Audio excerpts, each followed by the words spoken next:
ओम नमो भगवते वासुदेवाय। ओम नमो भगवते वासुदेवाय।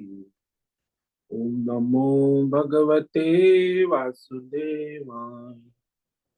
ओम नमो भगवते वासुदेवाय। ओम नमो भगवते वासुदेवाय। ओम नमो भगवते वासुदेवाय। ओम नमो भगवते वासुदेवाय। ओम नमो भगवते वासुदेवाय। ओम नमो भगवते वासुदेवाय। ओम श्री परमात्मने नमो नमः। ओम गंगणपतये नमो नमः। ओम सन सरस्वत्यै नमो नमः। ओम गुं गुरुभ्यो नमो नमः। ओम सहनाववतु सहनौ भुनक्तु सह वीर्यं करवावहै तेजस्विनावधीतमस्तु मा विद्विषावहै। ओम शांति शांति शांति। सदाशिव समारंभां शंकराचार्य मध्यम अस्मदाचार्य पर्यन्तां वंदे गुरु परंपरा।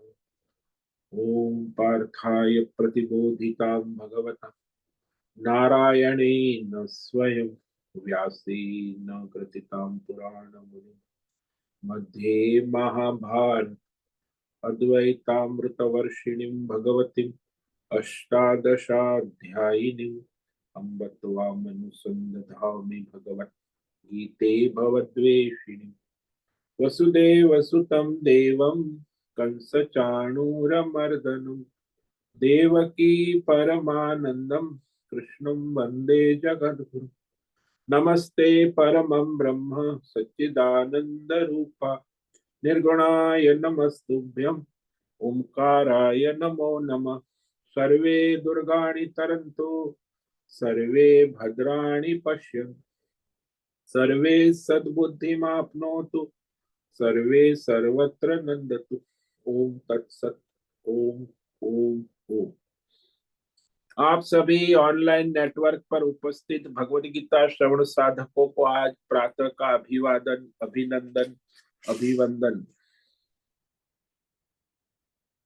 आज हम सभी को आप ये आज का दिन सबको देश काल विषय वस्तु परिस्थिति अवस्थाएं अध्यात्म भौतिक दैविक क्षेत्र तन मन धन जन व्यष्टि समष्टि सभी को अपने अपने पूर्व में अनंत जन्मों में किए हुए संचित पाप पुण्य धर्म अधर्म मिश्र सकाम निष्काम कर्मों के पके हुए फल स्वरूप में वर्तमान में आज सभी को अपने अपने प्रारब्ध अनुसार परमेश्वरी अचिंत्य योग माया के माध्यम से प्रसाद स्वरूप में प्राप्त होगा।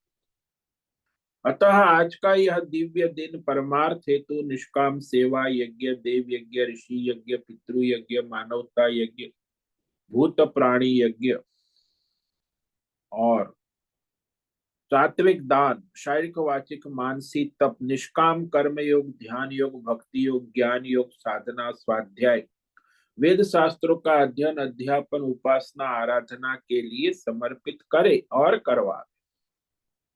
अत्यंत दुर्लभ मनुष्य जीवन की प्रत्येक क्षण को परमार्थ हेतु सार्थक करे और करवावे। आज विक्रम संवत 2081 पौष मास कृष्ण पक्ष की द्वितीया तिथि है। ये कल सुबह 3:22 तक है। उसके बाद तृतीया तिथि लग जाती है। आज है पुष्य नक्षत्र। ये सुबह 10:27 तक है।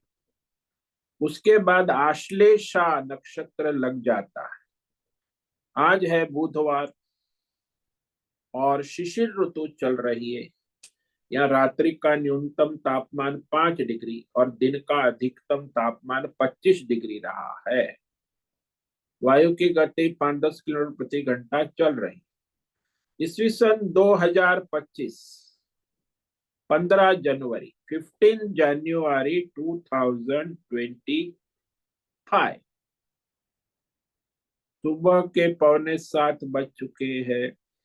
कलयुग का प्रथम चरण, 5125वां वर्ष, 7वां वैवस्वत मनवंतर श्वेत वराह कल ब्रह्मा जी का 26वां दिन और 51वां वर्ष अभी चल रहा है।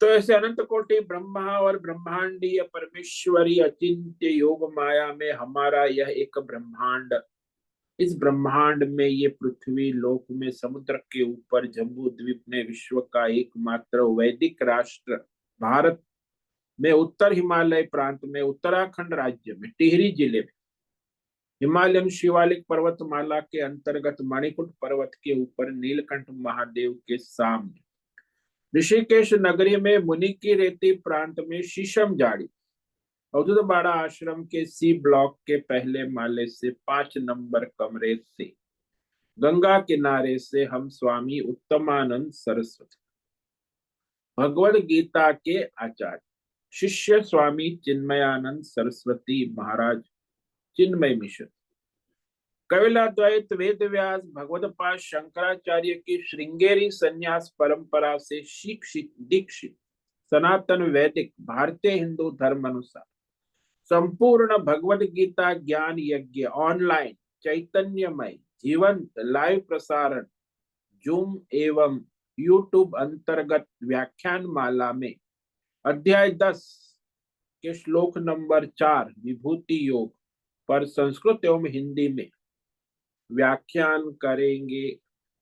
दिव्य पवित्र सरल व्यावहारिक सटीक पूर्ण वर्ण अक्षर पद वाक्य पंक्ति श्लोक अध्यायों की संगति संधि अन्वय शब्दार्थ वाक्यार्थ भावार्थ रहस्यार्थ के यथार्थ तात्पर्य सहित वैदिक शास्त्र वेद व्यास साहित्य शंकर भाष्य एवं परंपरागत सन्यासी आचार्यों की टीका टिप्पणी सहित आज का यह भगवद गीता व्याख्यान करेंगे।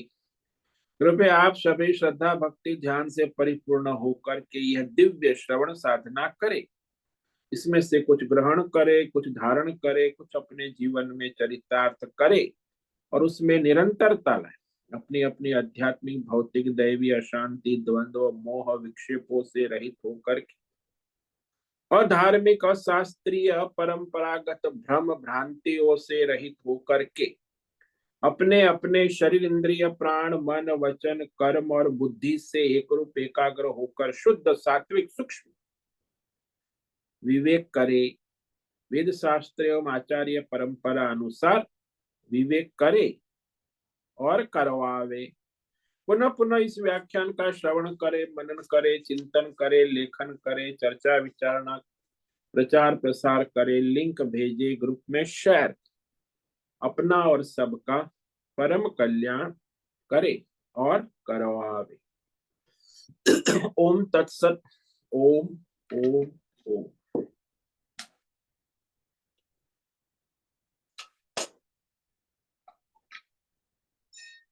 तो हमने श्रीमद् भगवद गीता अध्याय 10 के श्लोक नंबर 4 पर विवेक विचार किया था,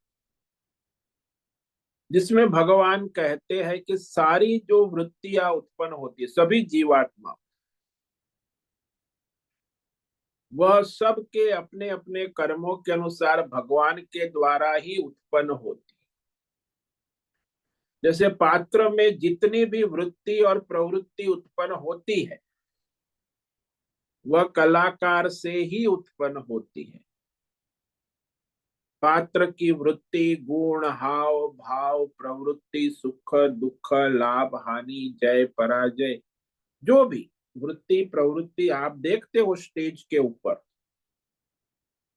वो स्टेज के ऊपर जितनी भी वृत्ति प्रवृत्ति पात्र की है, देवदत्त भिखारी की है, वो पात्र के पीछे मूल सूत्रधार, वो पात्र के अनुसार स्क्रिप्ट करने वाला, जैसा पात्र है वैसी स्क्रिप्ट एक कलाकार है।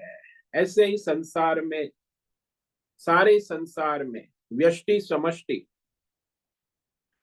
सभी का पात्र करने वाला जो कलाकार है वो परमात्मा, सभी को उनके व्यष्टि समष्टि कर्मों के अनुसार उनका पात्र करता है, कराता है।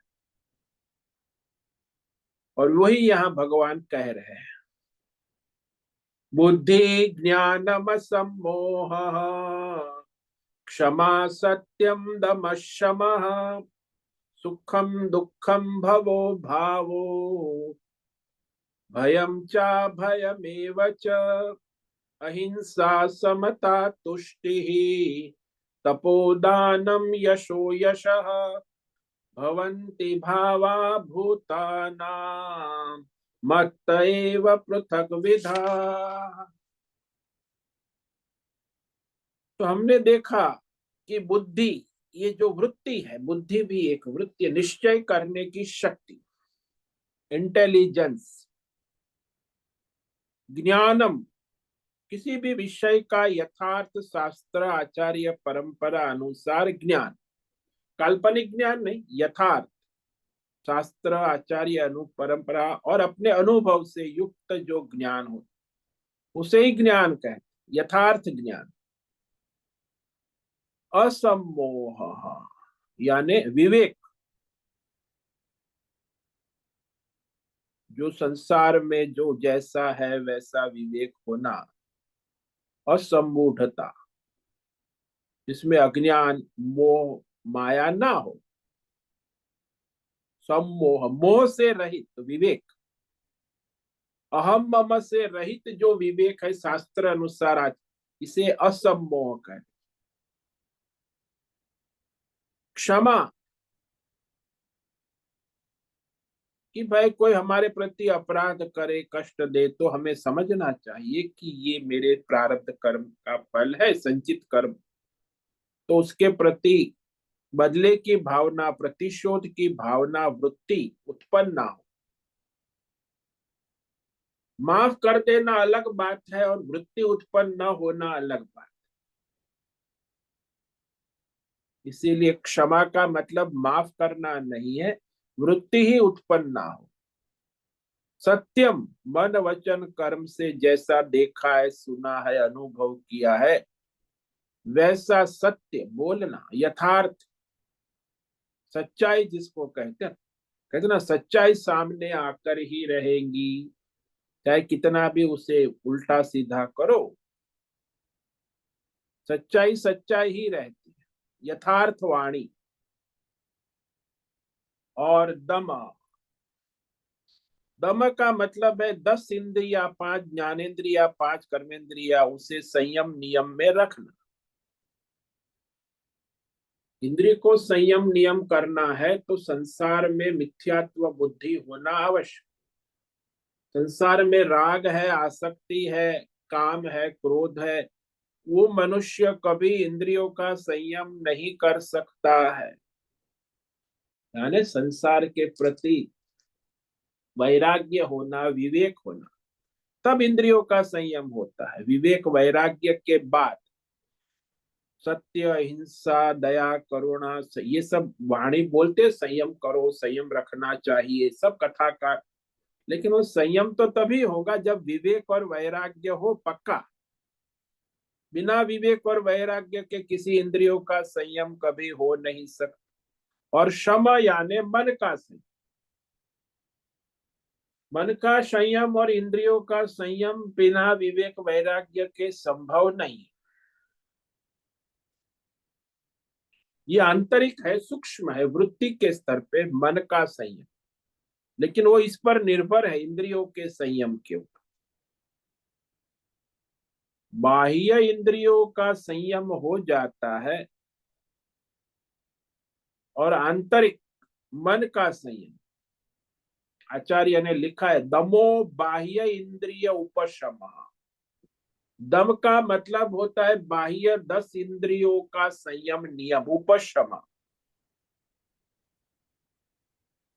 और शमः अंतकरण से ऊपर, अंतकरण यानी अपनी वृत्ति, भीतर मन, मन बुद्धि चित्त अहंकार का संयमन नियमन। उसे वश में रखना, शास्त्र धर्म अनुसार परंपरा अनुसार चलाना, यही संयम है, नियम है। मन का भी निग्रह हो जाता। इस प्रकार के ये शम दम इंद 11 है, ये टीम है। इसी को जीवन में मनुष्य को बर्बाद करने वाला है। यदि वो शास्त्र धर्म परंपरा अनुसार नहीं चलता है तो अपना नाश कर लेता है। 10 इंद्रिया और एक मन, अंतकरण, शम और दम। दम का मतलब इंद्रियों का संयमन, और शम का मतलब मन का संयम। लेकिन वो तभी संभव है कि विवेक हो, वैराग्य हो, मिथ्यात्व का विवेक हो। मिथ्यात्व के विवेक ज्ञान से ही मन और इंद्रियों का संयम संभव है। मिथ्यात्व विवेक ज्ञान होने पर दृढ़ निश्चय होता है कि ये जो सारा इंद्रियों से देखा जाने वाला, अनुभव होने वाला संसार है ही नहीं, प्रतीति मात्र, आभास मात्र, मिथ्या है, प्रतीति हो रही है, आभास है। तो जब जो मिथ्या प्रतीति होनी है हो जाती है, वो तो होती रहेगी, विषय आते ही रहेंगे, इंद्रिया है, मन है, उसमें जो हो रहा है उसी को देखना है। उसमें कुछ करना धरना बदलना इधर उधर करना ये है नहीं, क्योंकि असत है ना। हमको वह मन बुद्धि से कुछ सोचना पड़ता है, न इंद्रियों से कुछ प्रवृत्ति करनी पड़ती, क्योंकि हो रहा है। जैसे बच्चा होता है, वो इंद्रिय और मन से खेलता है, तो उसमें कुछ उसे दोष नहीं लगता कि ये गलत किया ये सही करा, क्योंकि उसकी 10 इंद्रिय और मन बस क्रीड़ा करता है। और माता पिता को भी लगता है कि ये मिथ्या प्रतीति होती है, ये सब असत्य है, इसमें कोई वस्तु वास्तविक नहीं है। बालक जो खेलता है, क्रीड़ा कर, उसमें माता पिता को भी कोई सुधार करना बिगाड़ करना ऐसा विशेष, चलो खेलने दो, खेल रहा है। आप देख तो उसमें माता पिता बीच में नहीं आता, अरे ये गलत खेल रहे हो, ऐसा नहीं खेलना चाहिए, वैसा, अरे वो खेल रहे बच्चे हैं, उसमें कोई सही गलत नाम की चीज नहीं हो। उसमें कुछ सोचना भी नहीं पड़ता बच्चों को कि कैसे करना। हाँ, फिर स्कूल की एग्जाम है, परीक्षा है, तो उसमें सोचना पड़ता। खेलने में कुछ सोचना नहीं पड़ता। ऐसे 10 इंद्रिय और मन अपना खेल करती है। आप देखो, तो ये विवेक हो गया कि मन और बुद्धि, अंतकरण, सारा का सारा जो है प्रवृत्ति करता है अपनी अपनी, लेकिन उस प्रवृत्ति के साथ मैं जुड़ा नहीं, साक्षी प्रकाशक हूं। क्योंकि ये सब प्रवृत्ति क्यों हो रही है अंतकरण और मन के द्वारा?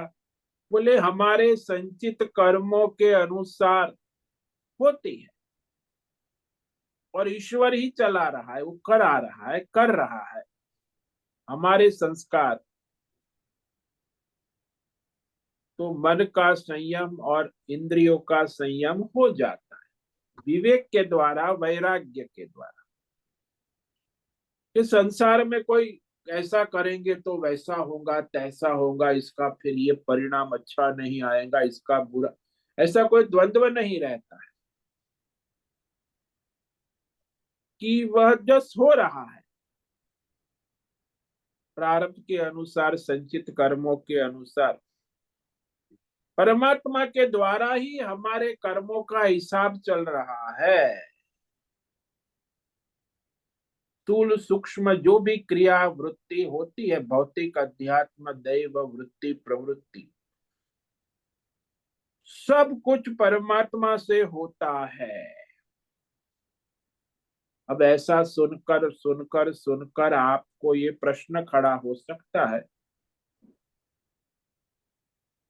कि सारी वृत्ति प्रवृत्ति स्थूल सूक्ष्म भौतिक अध्यात्म दैव परमात्मा से ही उठते हैं, सब कुछ परमात्मा रूप है।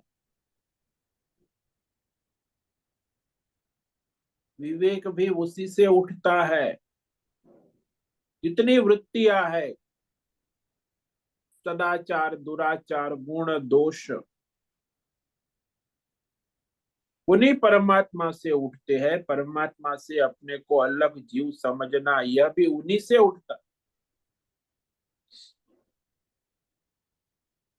तब जीव का क्या कर्तव्य रह जाता है?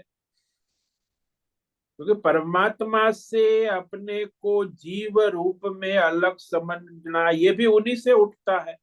तब जीव का क्या कर्तव्य रह जाता है, क्या ज्ञातव्य रह जाता है? यदि सब कुछ परमात्मा ही कर रहा है, तो फिर रावण कंस शिशुपाल जो कर रहा है वो भी परमेश्वर कर रहा है, और राम जो रामायण में राम जी कर रहे वो भी परमेश्वर, सब परमेश्वर कर रहा है। तो फिर जीव का हमारा कुछ कर्तव्य है, न कुछ ज्ञातव्य है।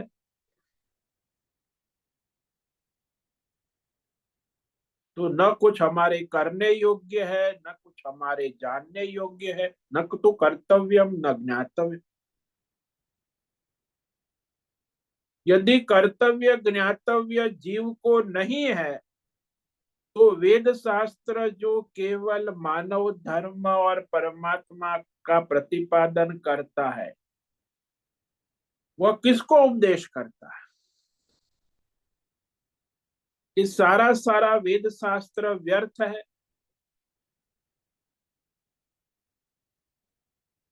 तो इसके उत्तर में पहले समझ लेना चाहिए कि जीव का कर्तव्य ज्ञातव्य की जिज्ञासा या मान रहे हैं, ये सब अज्ञान से। मैं करता हूं, मैं ज्ञाता हूं, मैं भोगता हूं, ये सारा जीव अज्ञान से ही मान रहा है। अतः जब तक अज्ञान है, अविवेक है, भ्रम है, भ्रांति है, तब तक वेद शास्त्र का उपदेश है। वेद शास्त्र कोई आत्मज्ञानी को उपदेश करने के लिए कुछ नहीं है। जो अज्ञानी है उसे ही वेद शास्त्र उपदेश करता है। हमारे आचार्य स्वामी कहते हैं कि सारे वेद शास्त्र के जो प्रश्न और उत्तर अज्ञानी जीव को अज्ञान अवस्था में कहे गए हैं। अज्ञान क्या है? ये जीव है, ये जगत है, ये ईश्वर है। सारे भेद भाव, भेद भ्रम, द्वैत की भाषा में ये जीव है, ये जगत है, ये ईश्वर है, ये भौतिक है, ये अध्यात्म है, ये दैव है। द्वैत की भाषा है, द्वंद्व की भाषा है। क्यों क्यों कहा? क्योंकि वो जीव जब अज्ञान में है, उसके लिए जो इस रहस्य को समझ गया कि सब परमात्मा रूप है, परमात्मा के सत्ता में ही चल रहा है, उसके लिए न कोई प्रश्न है, न कोई उत्तर है। वेद शास्त्र के पास भी नहीं है। वो तो समझ गया, जान गया कि सब परमात्मा रूप है, सब भगवान है। तो उसके लिए कोई प्रश्न कहां से रहेगा, उत्तर भी कहां से रहेगा? जो अज्ञानी है, जो नहीं समझता है, जो नाम समझ है, उसे समझाने के लिए मानो यह समझ सकता है, ऐसा मानकर वेद शास्त्र ये उपदेश करता है कि ये जीव है, ये जीव का कर्तव्य है, ये जगत है, ये ईश्वर है, ये परमेश्वर है, ये सब।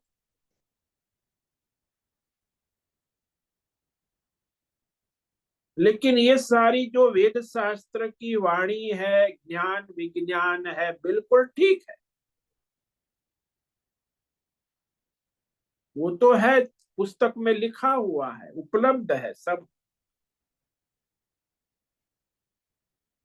लेकिन सबको समझ में नहीं आएगा, कहने के बाद भी समझ में नहीं आएगा। क्यों नहीं आ रहा है समझ में? क्योंकि पूर्व जन्म के संचित कर्म अभी पके नहीं है। परमात्मा की कृपा तो है, परमात्मा की कृपा के बिना तो हम कुछ भी नहीं कर, लेकिन जो कर रहे उसमें हमारे संचित कर्मों का परिणाम प्रारब्ध है।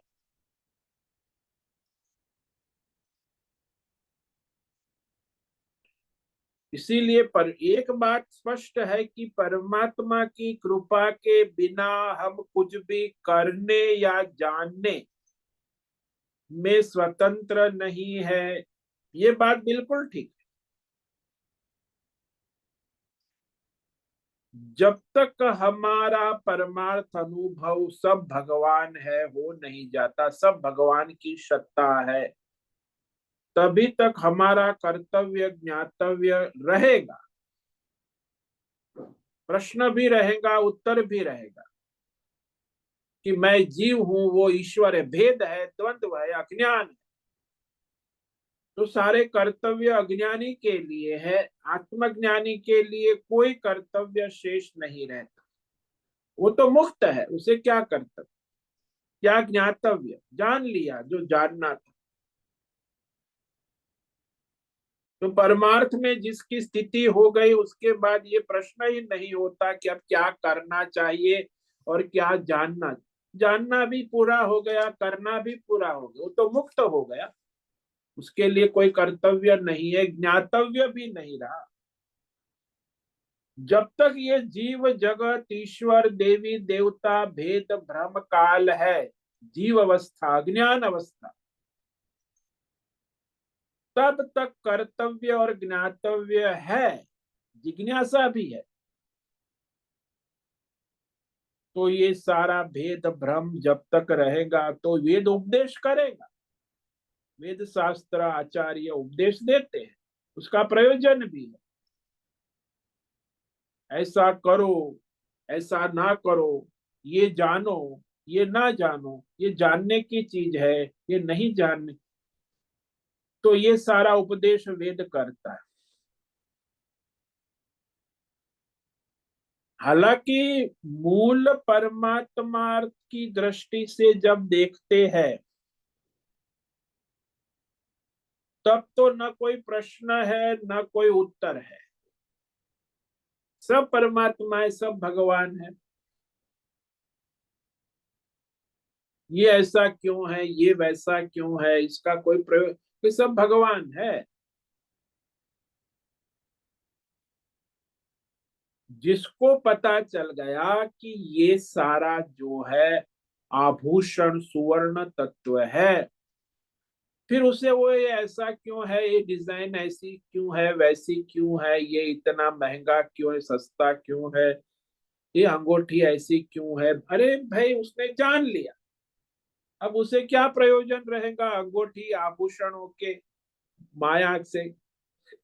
उसे पता हो गया कि केवल सुवर्ण तत्व है, तो आभूषण के कोई प्रश्न या उत्तर रहेंगे नहीं। लेकिन जिसको अज्ञान है, उससे प्रश्न भी रहेंगे, उत्तर भी रहेंगे। ऐसे ही जीवात्मा जिसको परमात्मा तत्व का अज्ञान है, अज्ञान अवस्था में सारे प्रश्न है, और उसी अज्ञान अवस्था में उस सारे प्रश्नों का वेद उत्तर भी देता है। वेद के द्वारा आचार्य लोग भी उत्तर देते, वेद प्रमाण से देते हैं।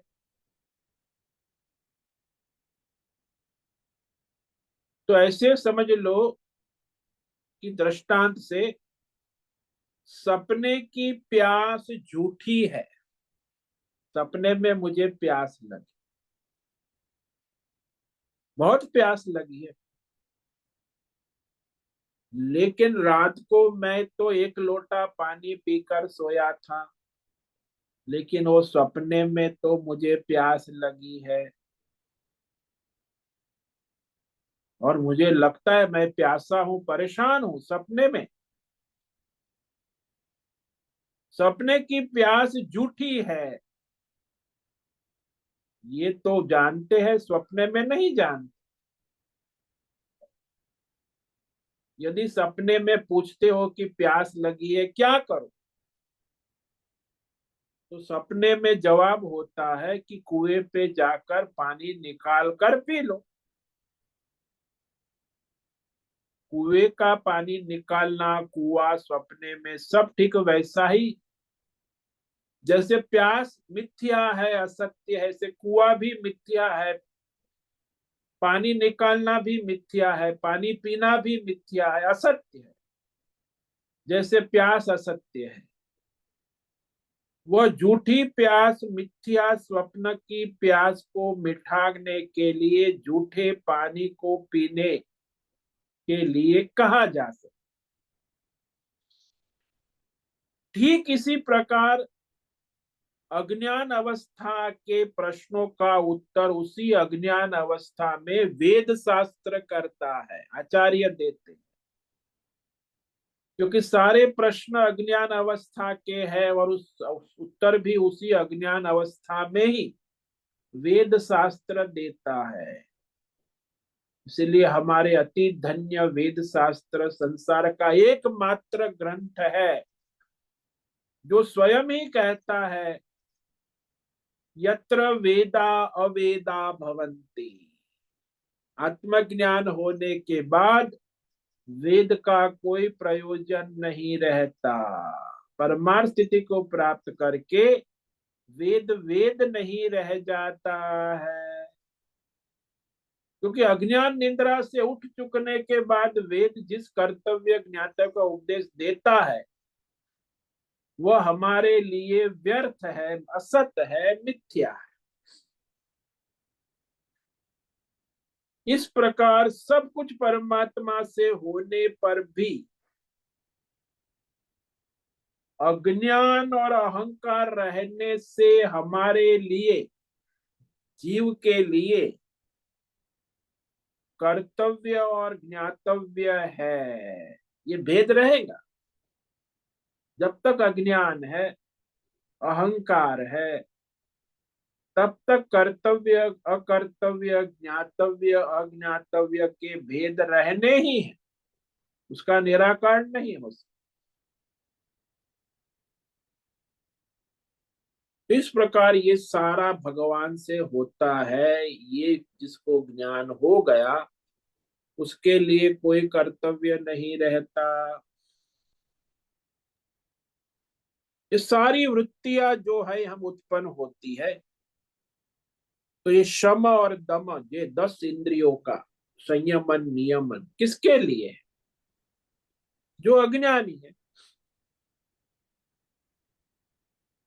और ये सुख दुख वृत्ति किसके उत्पन्न होती? वो भी अज्ञान से उत्पन्न होती है। ये सब वृत्तियां आत्मज्ञानी में नहीं होती, वो तो सब भगवान है। शंकराचार्य है, मीरा है, कबीर है, तुलसी, उनको ऐसी वृत्तियां उत्पन्न नहीं होती कि मैं सुखी हूं, मैं, अरे सब भगवान है, उसके सिवा कुछ है ही नहीं।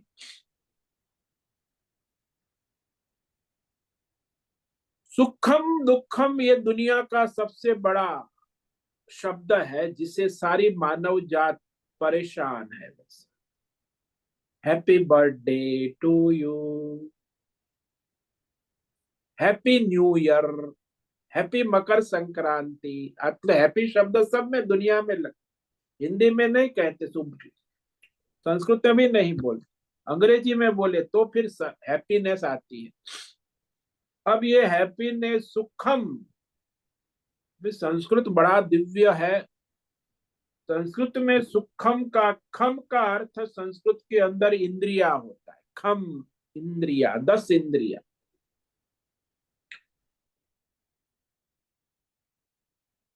और खम के साथ सु है। अब भगवान ने जो 10 इंद्रियां बनाई है ना, वो मैन्युफैक्चरिंग ही ऐसा है कि ये इंद्रियां बाहर की ओर देखती है। आंख है, रूप देखता है, कान है, शब्द से, नाक है, वो भीतर नहीं देखती। इंद्रियां कभी आपके मन को नहीं देख सकती, आपकी बुद्धि को नहीं देख सकती। इंद्रियां केवल बहिर्मुख बनाई है, ईश्वर ने ऐसी बनाई है। तो बाहर जाने वाले खम बनाए इंद्रिया। खम माने 10 इंद्रिया। सु आगे सु जोड़ दिया। संस्कृत में सु मायने अच्छा लगना, फील गुड। हमारी 10 इंद्रियों को जो अच्छा लगता है, फील गुड होता है, उसको ही हम सुख समझते हैं। हर मनुष्य का अपना सुख है।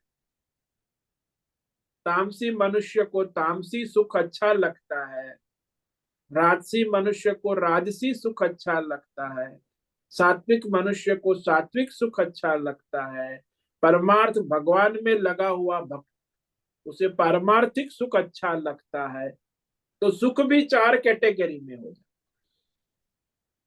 तो जिसकी जैसी प्रकृति है, उसको उस अनुसार सुख की वृत्ति उत्पन्न होती है, उसी को हम सुख समझते हैं। हमारे किए हुए पहले के संचित कर्म है, तो वर्तमान में उनमें से जो प्रारब्ध रूप में सामने आता है, तब इंद्रियों को वह देश काल विषय अच्छा लगने लगता है, अनुभव होता है, फील गुड।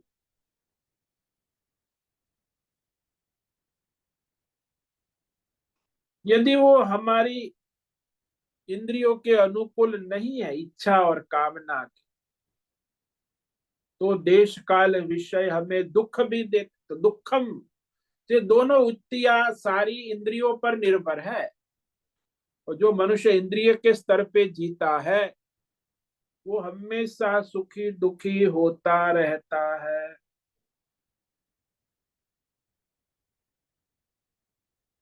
दुखम, खम माने इंद्रिया, दु माने बुरा लगना, नॉट फीलिंग वेल, सो उसे कहते हैं दुखम। इंद्रियों को बुरा लगने वाला देश काल विषय अनुभव होता है। और जो हमें बुरा लगता है उसी को हम दुख कहते हैं। और जो हमें अच्छा लगता है, देश काल विषय वस्तु परिस्थिति अवस्था, उसे हम सुख कहते हैं। वो वृत्ति वो बदलती रहती, प्रतिक्षण बदलती।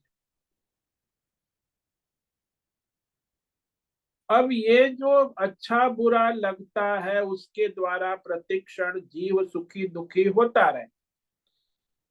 अब वो कहो कि परिस्थितियां कैसे आती है, बोले संचित कर्म से। पूर्व जन्म में आपने संचित पुण्य किया था, उसका फल वर्तमान में ईश्वर पुण्य का फल सुखम आ जाता है। और आपके पाप कर्मों का फल दुखम आ जाता है। परमात्मा देते हैं, वो परिस्थितियां सब परमात्मा ही खड़ी करते। तो जो पुण्य कर्म का फल परमात्मा देते हैं, तब सुखम वृत्ति का अनुभव होता है। पाप कर्म का फल देते हैं तो दुखम वृत्ति का बुरा लगता। तो ये हमारे संचित कर्म फल के रूप में, पूर्व जन्म के अनंत जन्मों में किए हुए संचित कर्म फल रूप में, प्रतिक्षण प्रत्येक मनुष्य को जो सुख दुख देने वाला परमात्मा ही है, जिसको हम प्रारब्ध कहते हैं, वर्तमान।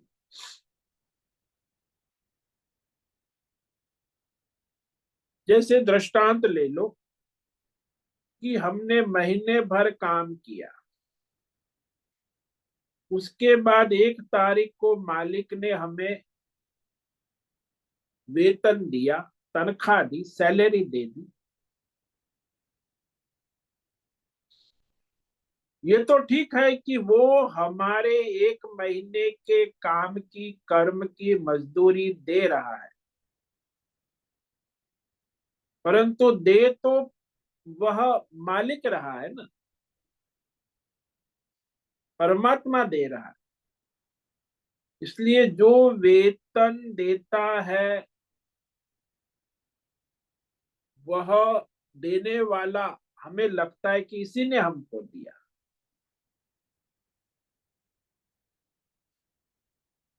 तो वो जो सेठ मालिक होता है उनका जो मुनीम है, मुनीम ने हमें तनख्वाह दे दी, तो हम मानते हैं कि मुनीम दे रहा है।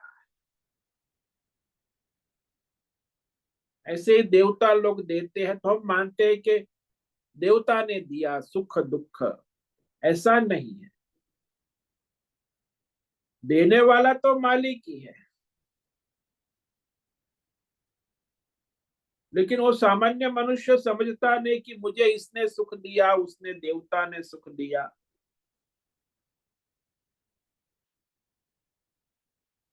भले ही वह स्वयं किसी के अंतर्गत हो या खुद भी राज्य आदि का कर्मचारी, लेकिन जो देता है वह परमात्मा ही है, किसी भी माध्यम से आपको मिलता है। प्रत्यक्ष में देता हुआ वही दिखता नहीं। जैसे वो मुनिम है, वो प्रत्यक्ष में दिखता है देता, लेकिन वो मालिक दिखता नहीं। ऐसे ही परमात्मा यहाँ किसी को प्रत्यक्ष दिखता नहीं, इसलिए वो मानते हैं कि परमात्मा कैसे दे सकते हैं, इसी ने दिया, इसी के द्वारा हमें मिला सुख दुख। तो लोग संसार में यही कहते हैं ना कि तेरी वजह से मैं सुखी हुआ, तेरी वजह से मैं दुखी हूं, इसके कारण, इस कितने कारण बताते हैं। इसके कारण कोई अपना स्वयं संचित कर्म पाप पुण्य को कारण नहीं मान, बस देश काल भौतिक विषय अध्यात्म विषय से मैं सुखी हुआ दुखी हुआ, माता पिता की वजह से मैं सुखी हुआ दुखी हुआ, ऐसा तो कुछ है नहीं। इसी प्रकार सभी संचित कर्म फल देने वाला केवल परमात्मा है। परमात्मा ही दे रहा है। सुख और दुख जो भी आपको मिल रहा है वो आपके संचित पाप पुण्य कर्मों के फल रूप में वर्तमान में, यदि ऐसा आपको पता चल गया, स्वीकार कर लिया कि, तो विवेक अनुभव से फिर आपके मन में अशांति नहीं बनेगी। अरे मेरे कर्मों का, मेरे सुख दुख का, मेरे पाप पुण्य जिम्मेदार है, मैंने किए हुए कर्मों का फल मुझे ईश्वर दे, तो मैं यहाँ किसी को दोषी नहीं मानूंगा। संसार में मुझे किसी के प्रति राग द्वेष नहीं होगा कि इसके कारण मैं सुखी हुआ तो राग हो जाता है, दुखी हुआ तो द्वेष। ये सारी समस्या का समाधान हो जाए। हमारे मन में शांति बनी रहती है कि मेरे सुख दुख का कारण मेरे ही कर्म है, संचित कर्म है, उसी के कारण मुझे सुख दुख प्रतिक्षण ईश्वर दे रहा है। मानो कि एक व्यक्ति है, उसको मच्छर ने काटा, तो इन मच्छर ने हमें काटा, अब वो मच्छर को मार देना, मारने के लिए, लेकिन वो उड़ गया। पहले के संचित पाप कर्म के कारण उस मच्छर को हमने काटा था, तो संचित कर्म कम करने के लिए परमेश्वर ने मच्छर के द्वारा हमें कटवाया। किस लिए कटवाया? कि हमारे उस मच्छर के साथ संचित पाप कर्म समाप्त होने, कम करने हैं।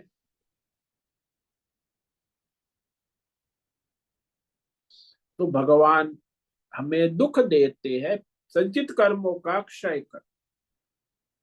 जैसे दृष्टांत ले लो कि छोटा बालक खेल करके घर आया।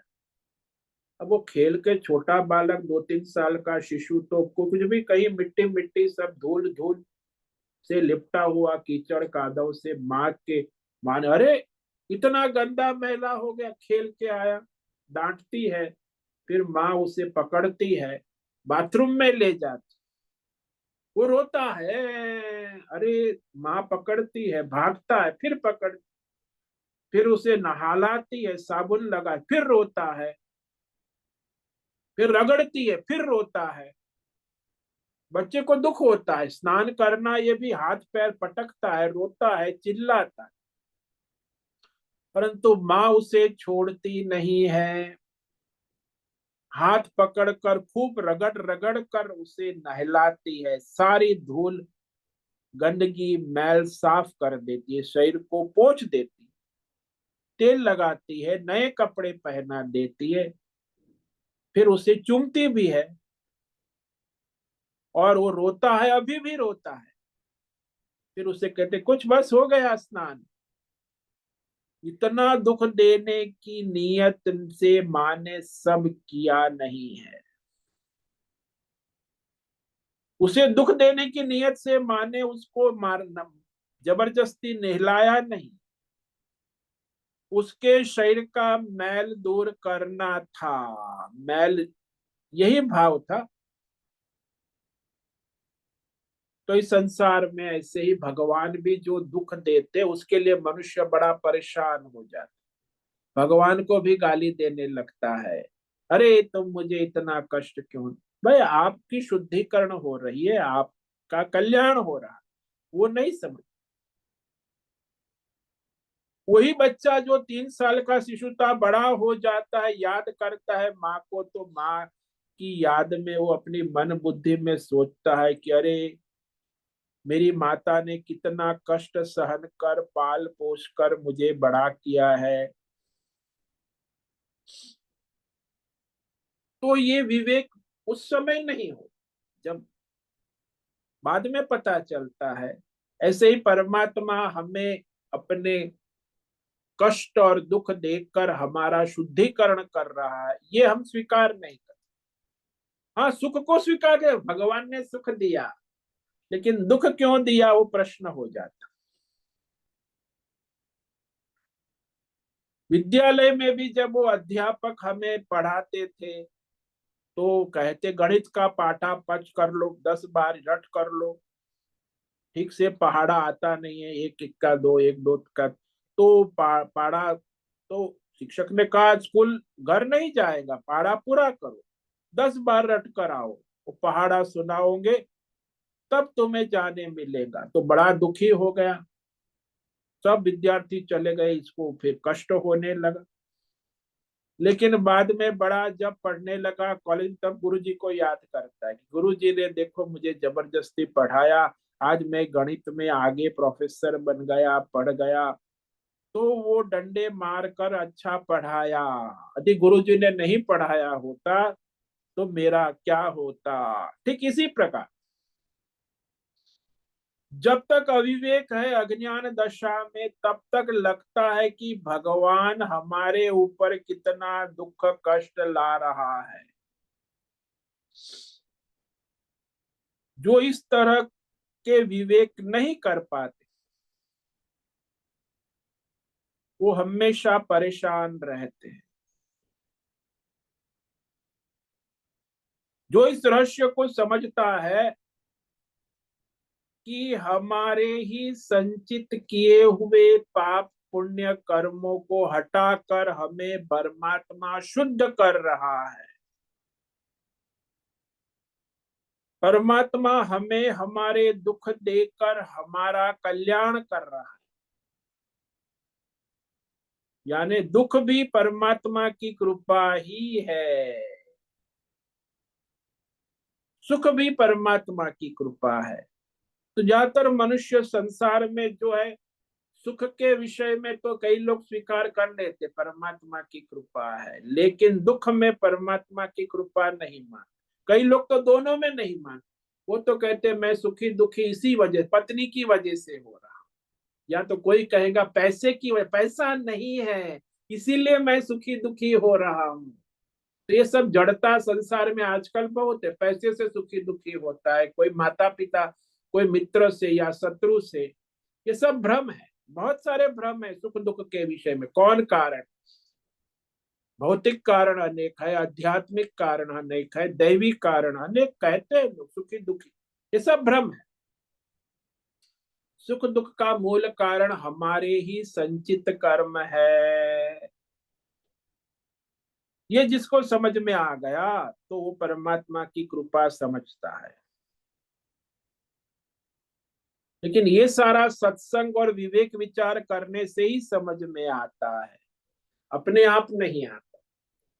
तो इस प्रकार आज हमने जो है ये सुखम दुखम इस पर विचार किया, और वेद शास्त्र किसको पढ़ाता है ये विचार किया कि अज्ञानी के लिए ही वेद शास्त्र है, धर्म है, और ज्ञानी के लिए कोई वेद शास्त्र नहीं है। तो आज हमने जो विचार किया इसे संक्षेप में देख लेते।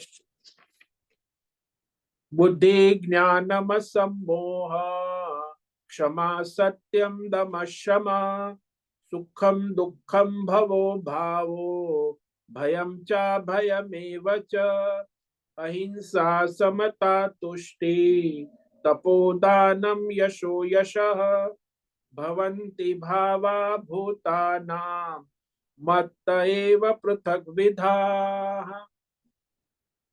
बुद्धि ज्ञान सम्मोह क्षमा सत्यम दम शमा।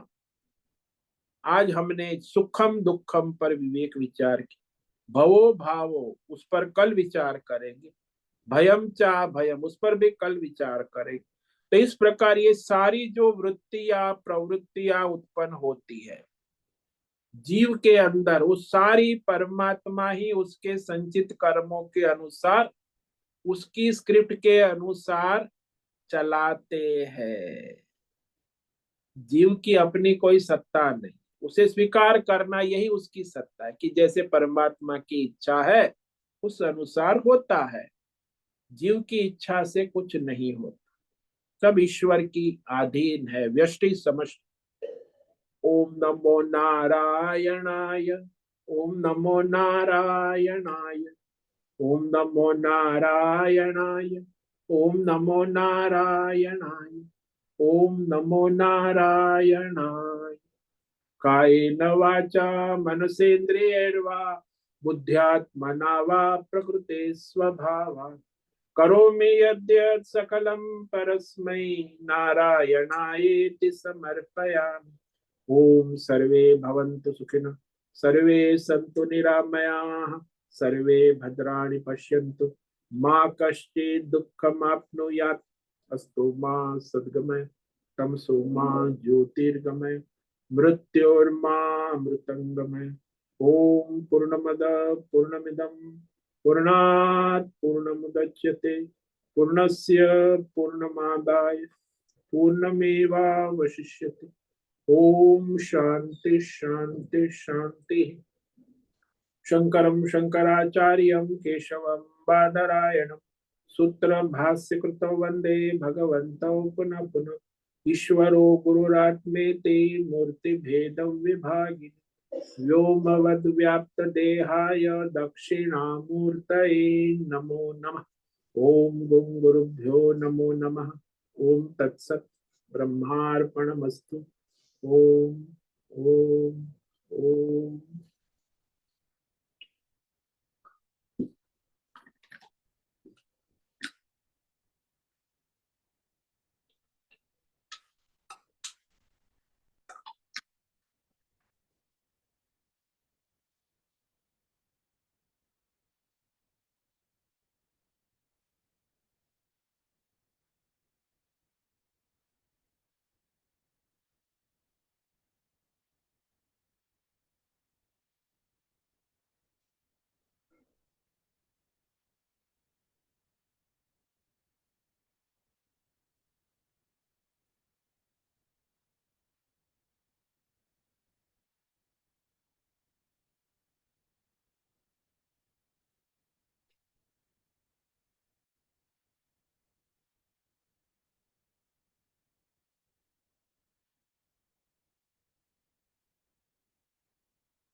अभी समय है प्रश्नोत्तरी का। किसी भी साधक को प्रश्न है पूछ सकते हैं।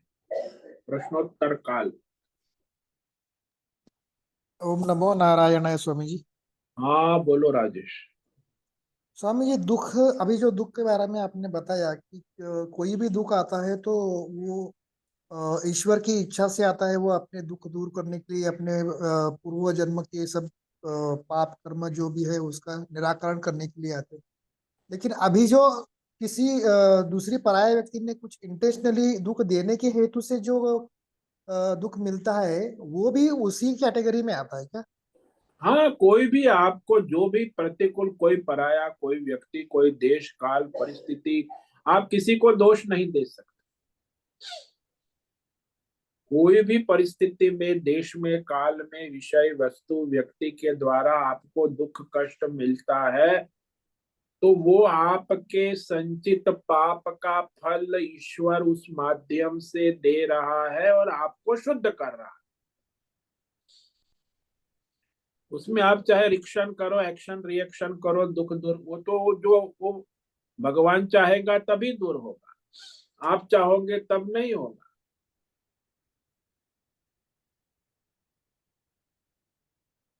जैसे आपको बुखार आ गया, आप परेशान है, बुखार तापमान, अब आप चाहते हो कि चलो डॉक्टर के पास जाए। अरे 2 दिन 4 दिन 15 दिन हो गया, बुखार नहीं जा रहा है, तो फिर बड़े डॉक्टर के पास के तो भी बुखार चल रहा है। अब वो ईश्वर चाहेगा तब तो आया भी, वो प्रारब्ध से है, जाएगा भी। अब वो डॉक्टर क्या करेगा, आपको मानसिक साइकोलॉजिकल ट्रीटमेंट देगा, दवाई खाओगे तो लगता है फील गुड। ये सब डॉक्टरी बक्टरी धंधा है, फील गुड धंधा है। बाकी ईश्वर चाहेगा तभी वो ठीक हो, आप दवा लो या ना लो, ईश्वर की सत्ता है, डॉक्टर की नहीं है। लेकिन वो मनुष्य भ्रम है ना, तो दुनिया में यही सब कितना भ्रम है, भौतिक अध्यात्म दैव के विषय कि इसके कारण मुझे सुख मिला, इसके कारण मुझे दुख मिला। सब अपने अपने कारण में मोहित रहते, भ्रमित रहते। कोई कारण नहीं है, केवल मुख्य कारण आपके संचित कर्म पाप पुण्य है। वो हिसाब भगवान चुका रहा है और आपको सुख दुख वर्तमान में प्रारब्ध रूप में दे रहा है ताकि आपका शुद्धिकरण हो, आप परमार्थ में लगो।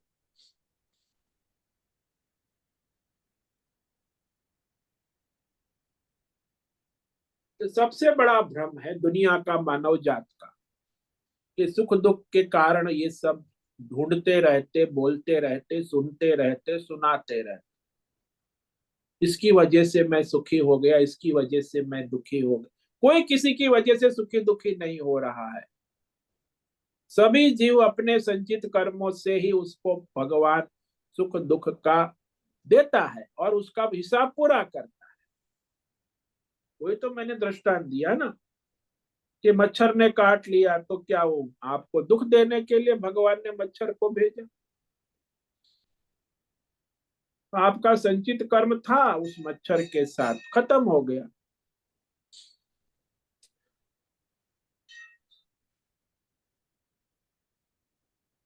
स्वामी जी, एक और शंका है। हाँ बोलो।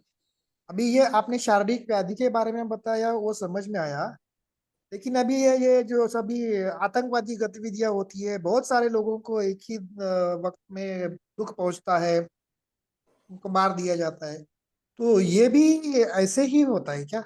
हाँ, वो राष्ट्रीय समष्टि समष्टि प्रारब्ध है, समष्टि संचित कर्म है। आपका व्यष्टि है, वैसे वो समष्टि है तो ईश्वर के ऑर्डर में ही। समष्टि का पाप है पुण्य है तो समष्टि के राष्ट्रीय है, तो ऐसे समष्टिगत पर हो जाता है।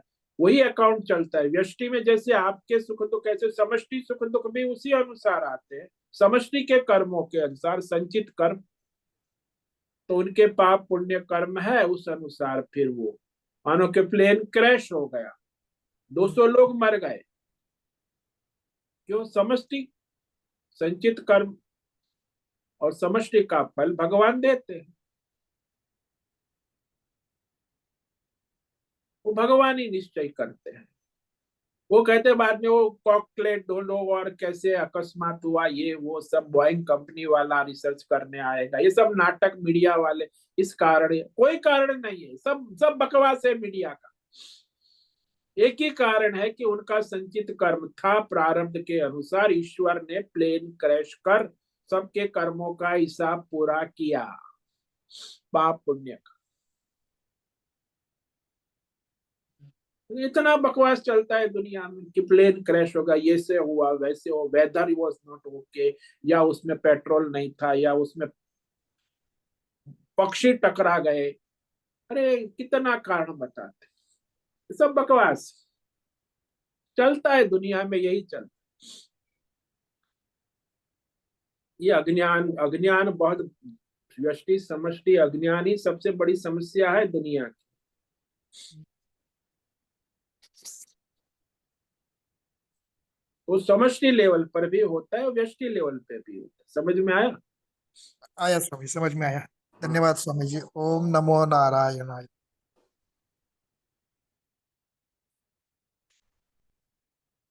ठीक है, आज उपस्थित है प्रकाश आनंद दोसा, होस्ट है, राजेश मोलकर को होस्ट है, नैना पुरोहित, अजय रत्न पारखी, भद्रेश पड़िया, बीबी शर्मा, दिनेश पटेल, दिव्या, जयंती पांडा, लीलावती बड़ेकर, मैत्रेयी पटेल और मीनाक्षी काले, मिहिर, मैत्रेयी पटेल, मीरा उच्चिल, मीनाक्षी काले, निकिता पटेल, निरंजन पटेल, पंकज भट्ट, पृथ्वीराज मालव, रानी, रेशा रथ, रीमा पटेल, रिची पटेल, रूपेश पाटिल, संजीवनी श्रीरंग रानडे, सुचिता पाटिल, सुनील ठाकुर, तन्वी लाड, तुषार चौधरी, उर्वशी, उषा मेनन, विशाल बेडेकर और अंजलि जोश। आज इतने साधक उपस्थित हैं, कल आगे विवेक विचार करेंगे। सभी साधकों को आज का ओम नमो नारायणाय, सबको ओम आज नमो का ओम नमो ओम नारायण नमो नारायण। ओम ओम नमो नमो नारायण। नारायण, सब ओम नमो साधकों, नारायण। सबको ओम नमो नारायण, ओम नमो नारायण स्वामी जी। ओम ओम नमो नमो नारायण। बहुत से निवेदन है, आज का सत्संग पूर्ण करें। ओम नमो नारायण। आज का ये दिव्य सत्संग हम यही पूर्ण करते हैं। सभी साधकों को ओम नमो नारायणाय। सभी साधकों को ओम नमो नारायणाय।